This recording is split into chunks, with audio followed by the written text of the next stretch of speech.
If the tariffs are put into effect, companies importing products from Mexico would pay an additional tax. Last year the United States imported nearly $350 billion in goods from Mexico. The impact of the tariffs could be felt in a wide number of industries, including automobile manufacturing, electronics, and produce. Why there's debate, proponents of the plan see it as a strong method of compelling Mexico to address immigration.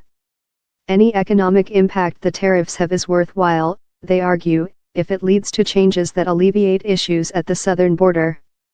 Economists warn that tariffs often lead to higher prices, meaning the bulk of the cost would ultimately be paid by American consumers. The head of a U.S. Manufacturers Association said the tariffs would have devastating consequences. Others argue that the ongoing trade war with China shows that Trump doesn't understand the basic facts of how tariffs work, mistakenly thinking the other country foots the bill. What's next? Mexican President Andrés Manuel López Obrador has indicated his government may be willing to make some concessions to avoid the tariffs.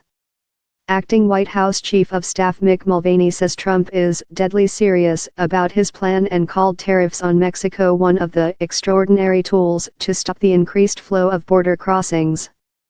Republicans in the Senate are reportedly considering taking legislative action to stop the tariffs, a move Trump said would be foolish.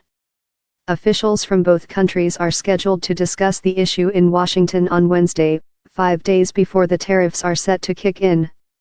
American consumers will pay the price for the tariffs. The Trump administration's newly imposed import tariffs will be felt most sharply by a group that the president is loath to alienate: ordinary, working American households. Ray Mashaoki, Fortune. The tariffs risk cratering a bullish stock market. It's unreasonable to think Mexico can meet Trump's request. A phased series of tariffs on Mexican imports is supposed to spook the Mexican government into handling this problem. That, of course, raises the question of whether the Mexican government actually can handle a problem that is allegedly overwhelming the resources of the much richer United States.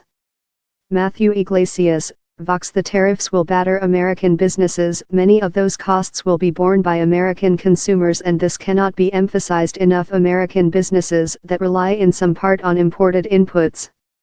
Editorial, National Review. Trump's dream of ultimately replacing NAFTA will be compromised. President Donald Trump's vow to impose new tariffs on Mexican imports risks sabotaging not just his drive to forge more favorable trade deals, but also a U.S. economy that he says has strengthened under his watch. Paul Wiseman, Associated Press. Trump is trying to follow through on his central campaign promise. This move may backfire politically by hurting voters in swing states. The economic damage of U.S. tariffs on Mexican goods would tear through battleground states that President Donald Trump needs to win re-election, hurting the auto industry in Michigan and Ohio, dairy farmers in Wisconsin, and grain and hog farmers in Iowa and North Carolina. Mike Dorning and Keith Naughton, Bloomberg. Economic moves are the only way to make Mexico address border issues. The madness at the border will end. The flood of human traffickers, drug smugglers, and gang members will be stopped. The mockery that these criminal invaders have made of our immigration laws and our generous asylum system will be rectified. And Mexico is going to step up and help us achieve all of that. Charlie Kirk, Town Hall.